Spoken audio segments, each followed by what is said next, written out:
For 3 years I watched Mom get weaker. The diagnosis came on a Tuesday, stage 3 breast cancer. Aggressive. Expensive. The oncologist's office handed us a treatment plan that looked more like a mortgage statement.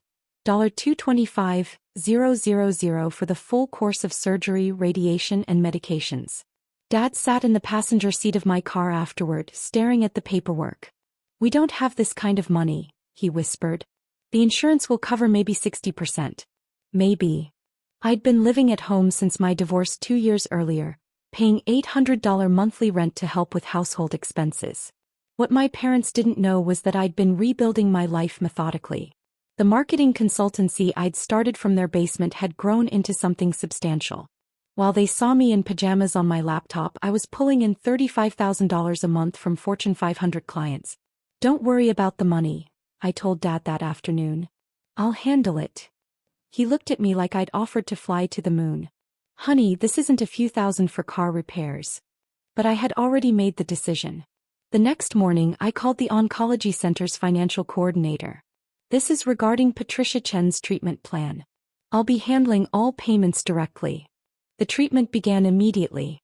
Every 2 weeks another bill arrived. Surgery, $45,000. Chemotherapy cycles, $12,000 each. Radiation, $28,000. Medications, $3,200 monthly. I paid each invoice the day it arrived, wire transfers straight from my business account. Mom never asked where the money came from. During her first round of chemo, when she was too sick to keep food down, she held my hand in the hospital room. "I don't know how we're managing this financially," she whispered. "Your father says the insurance is better than expected." I squeezed her hand. "Don't worry about money. Just focus on getting better." What I didn't tell her was that I'd also been covering the household expenses she could no longer manage.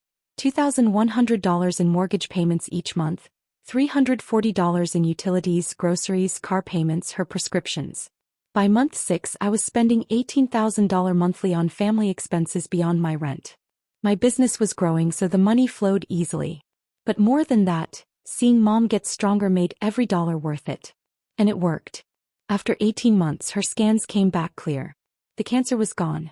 At her final oncology appointment, Dr. Martinez smiled as he reviewed her charts.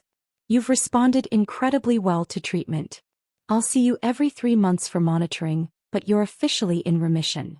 Mom cried. Dad cried. I cried. That night, we went to her favorite Italian restaurant. She raised her glass of wine. "To beating cancer," she said, "and to whatever miracle made it possible for us to afford the best treatment." I clinked my glass against hers, knowing the miracle had been 24 months of strategic invoice payments totaling $267,000. But seeing her healthy and happy was worth every cent. That's when my sister Sarah entered the picture. Sarah lived in Portland with her husband Marcus and their 2 kids. She'd visited twice during Mom's entire treatment, both times for less than 48 hours. During Mom's lowest points, when she couldn't keep water down and Dad was falling apart from stress, Sarah sent care packages, organic tea and motivational books. 3 weeks after Mom's remission celebration, Sarah announced she was getting divorced. "It's been coming for months," she told Mom during one of their daily phone calls, which I overheard from the kitchen. "Marcus wants the house and his lawyer says I might not get much. I need to start over somewhere. I need family support." Within days, the conversation shifted from Sarah needing emotional support to Sarah needing financial support, housing support, and childcare support for her 2 kids, Emma, 8, and Jake, 6. "She could use your old room," Mom suggested to me one evening in November. "You've been talking about getting your own place anyway." I had been, mostly because my business required more space and privacy. But I hadn't expected the conversation to become urgent. "There's no rush," I said. "Sarah can have the guest room until she finds something permanent." Mom shook her head. "The guest room's too small for her and the kids. She'll need time to get back on her feet. Maybe 6 months, maybe a year." The timeline kept stretching. By Thanksgiving, Sarah had driven cross-country with a U-Haul and 2 confused children. She moved into the guest room temporarily while Mom started rearranging the house around her daughter's new life. "We should convert the garage into a playroom," Mom announced. "Emma and Jake need space," Dad added. The basement could be Sarah's office once she starts job hunting. My rent was never discussed. Even though Sarah contributed nothing financially, and her kids added $400 monthly to groceries and utilities, my $800 rent continued like clockwork. I didn't mind. The house was alive again with children's laughter, and Mom seemed energized by having her grandkids nearby. But Christmas morning changed everything. Sarah had been living there a month. The kids were settled in school. Sarah had started a remote customer service job paying $2,800 a month. Barely enough for her car payment, child support obligations to Marcus, and basic expenses. We opened presents in the living room. Emma and Jake were surrounded by toys Dad had clearly overspent on. Sarah opened a jewelry box with diamond earrings that must have cost $800. Then Mom handed me my gift. A Target gift card for $25. "I know you don't need much," she said, hugging me. "You're so self-sufficient." I smiled and thanked her, but something in my chest tightened. The earrings for Sarah, expensive toys for kids who'd lived there only 30 days, and a gift card for me. I brushed it off as Mom wanting Sarah and the kids to feel welcome. After dinner, the real conversation started. "We need to talk about housing arrangements," Mom said, settling into the couch beside Dad. Sarah was upstairs putting the kids to bed. "Sarah needs stability," Dad continued. "The kids are finally adjusting to school. She can't afford her own place on her current salary, and moving again would be traumatic." Mom nodded. "Your room is perfect for her. It has the ensuite bathroom and it's closest to the kids' room across the hall." Something cold settled in my stomach. "What about me?" "You've been saying you want your own place," Mom replied gently. "This might be the perfect timing. Sarah needs to be here with family support. You're independent and successful. It makes sense." "Sarah's planning to stay long-term?" I asked. "Until she gets back on her feet," Dad said. "Maybe 2 or 3 years, depending on how quickly she can build her career." I looked around the living room where I'd spent 2 years, working 70-hour weeks building my business, managing every aspect of Mom's cancer treatment, paying mortgage and utilities to keep this house standing. "When would you need me to move out?" "We were thinking the new year," Mom said. "That gives you a few weeks to find something.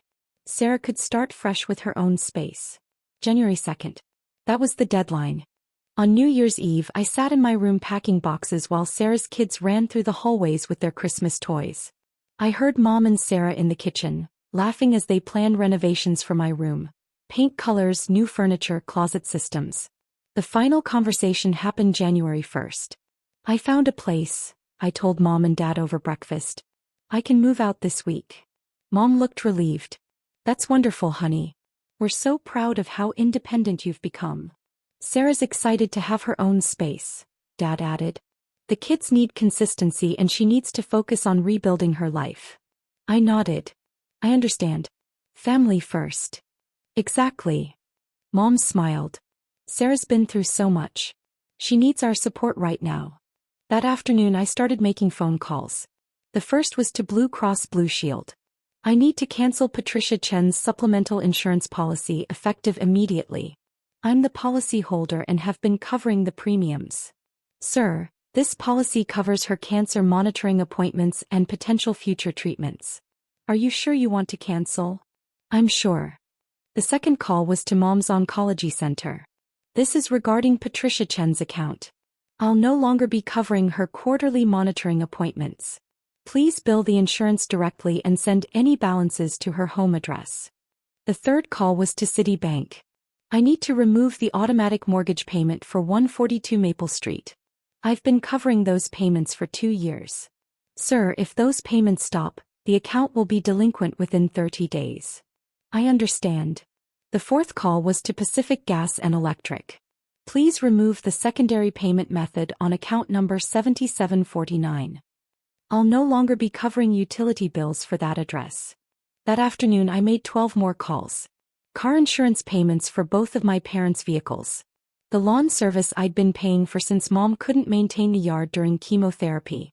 The housekeeper who came twice a month. The grocery delivery service that had made Mom's life easier during recovery. Every service I'd been quietly covering for 2 years, I methodically canceled. On January 3rd, I moved into a downtown loft that cost $2,800 a month. More than triple what I'd been paying at home, but worth it for the space and privacy my business required. I didn't tell my parents about the insurance cancellations. I didn't mention the mortgage payments or utilities.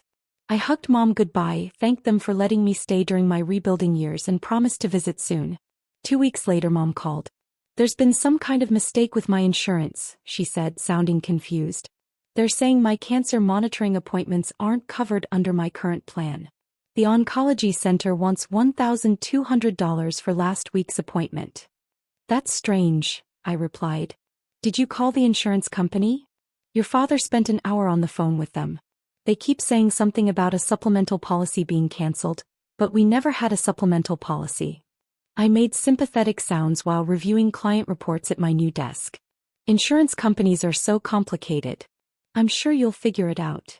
3 days later, Dad called about the mortgage. "The bank says we're behind on payments," he said, panic clear in his voice. "They're claiming the last payment was in December, but I know the automatic withdrawal should have happened in January. Maybe it's a processing delay. They want $2,100 immediately, plus a $75 late fee. I don't understand what happened to the automatic payment." "Technology glitches happen," I said calmly. "I'm sure you can get it sorted out." By the end of January, the calls were coming daily. The lawn service wanted $340 for 3 months of unpaid bills. The housekeeper demanded $280 in back payments. Pacific Gas and Electric sent a disconnect notice. Car insurance for both vehicles was canceled for non-payment. On February 1st, Mom called crying. "I don't understand what's happening," she sobbed. "All these bills are coming due at once and none of our automatic payments are working. The insurance company says I owe $4,800 for medical appointments, and if I don't pay, they'll send it to collections." I listened while reviewing my profit reports. January had been my best month ever. $47,000 in revenue. Moving out had eliminated nearly $20,000 in monthly family expenses. "Can you ask Sarah to help with some of the bills?" I suggested gently. "Sarah's barely covering her own expenses," Mom replied. "And she's trying to save money for her own place eventually. We can't ask her to pay household bills when she's our guest." Our guest. That's what she called the daughter who had taken my room and displaced me from the house I'd been supporting financially. "What about Dad's pension and Social Security?" I asked. "That covers basic food and utilities but not these extra expenses. During the cancer treatment, everything seemed to work itself out. The insurance covered more than expected and somehow all the bills got paid. I thought we were managing fine on Dad's income." They'd never been managing on Dad's income. For 2 years I'd been covering 60% of their living expenses. The mortgage, the utilities, the insurance, the medical bills, the services that made Mom's life manageable. But they'd never asked how. They'd never wondered why insurance claims processed so smoothly. They'd never questioned how a family with $3,200 monthly income could afford a $225,000 cancer treatment. February 15th brought the foreclosure notice. Dad called, sobbing. "We're going to lose the house. The bank wants 3 months of payments immediately, $6,300, or they'll start foreclosure proceedings. I don't know how this happened. The automatic payments worked for years." "I'm so sorry to hear that," I said, and I meant it. I didn't want them to lose their home, but I wasn't going to pay their mortgage while Sarah lived rent-free in my former room. "Is there any way?" Dad's voice trailed off. "Could you possibly help us with a loan? I know you're doing well with your business." I paused. They were asking for help now, but 3 months ago they'd prioritized Sarah's comfort over my housing. They'd never acknowledged the financial support I'd provided.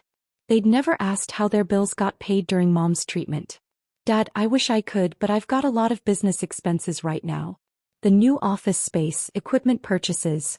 My available cash is tied up." It wasn't true. I had $85,000 sitting in business savings.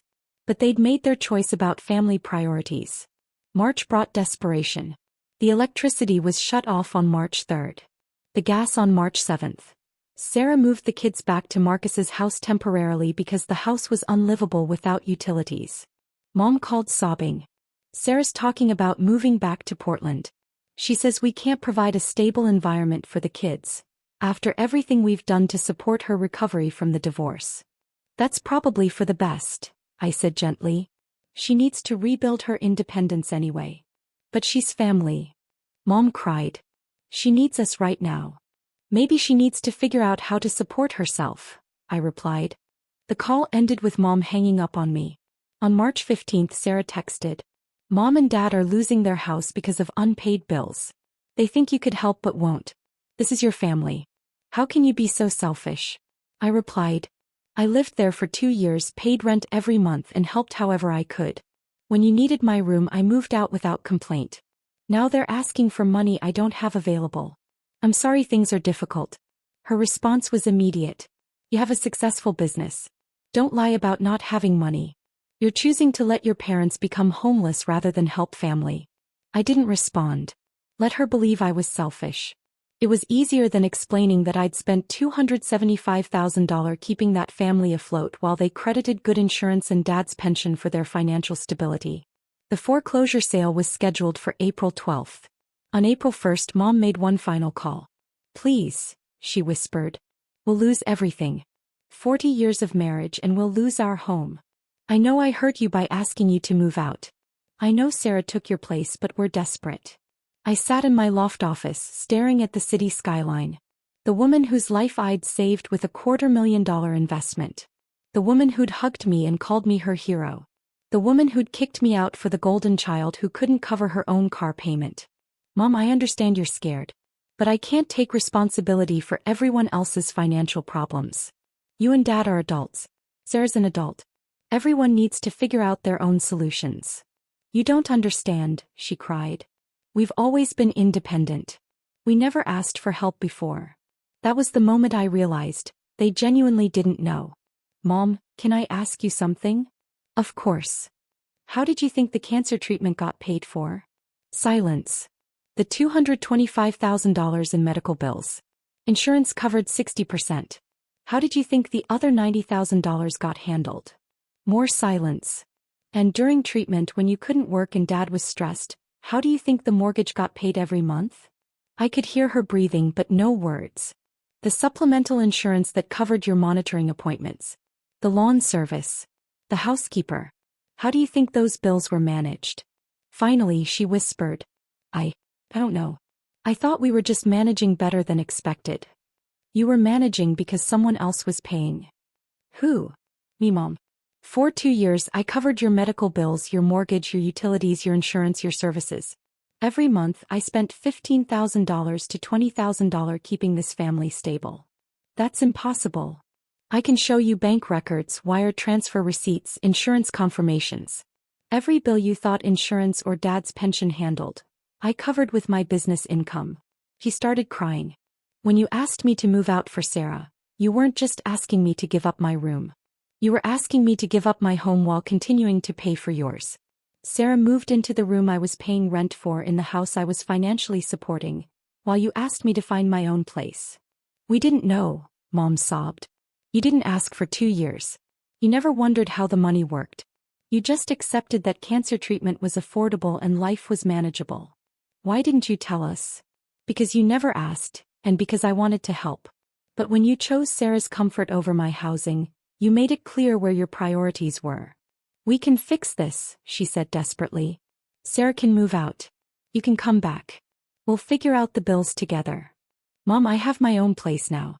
My business requires professional space, and I'm not moving back into a house where I was disposable the moment Sarah needed my room. So you'll let us lose our home? I'll let you figure out your own financial situation, just like I figured out mine. After everything we've done for you, what exactly have you done for me? The question hung in the air. She couldn't answer because there wasn't an answer. For 2 years, the support had flowed in one direction, from my business account to their household. We raised you, she said finally. And I spent $275,000 keeping you alive and stable during your cancer treatment. I think we're even. I hung up the phone. The foreclosure sale happened on schedule. Mom and Dad moved into a senior apartment that cost nearly their entire Social Security income. Sarah moved back to Portland, rented a 2-bedroom she could actually afford and got a full-time job. 6 months later, I sent Mom a birthday card.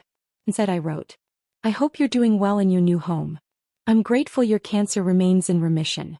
Love, your son who saved your life. She never responded. By year's end, my business grew to $75,000 in monthly revenue. I bought a house with a guest room that stays empty most of the time, because I learned something valuable. Sometimes the people you sacrifice for will choose someone else the moment it's convenient. But every month I put $2,000 in a savings account labeled Mom's Emergency Fund. Because despite everything, if her cancer comes back, I'll pay for her treatment again. That's the difference between us. She chose favorites when it was easy. I choose family even when it's hard. But I'll never again choose to be disposable.